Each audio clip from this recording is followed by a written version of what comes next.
Welcome back to everyone. In this video I will guide you how to enable always on display MUZVIZ Edge on Moto G37. Let's start the video. First of all, go to app library. Here click on Play Store app.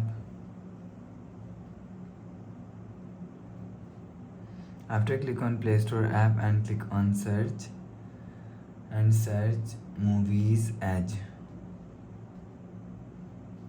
After click on MUZVIZ Edge and install.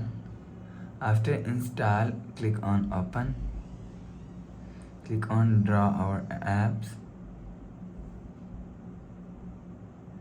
Scroll down and click on MUZVIZ Edge.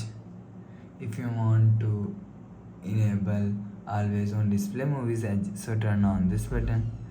After turn on this button, you will see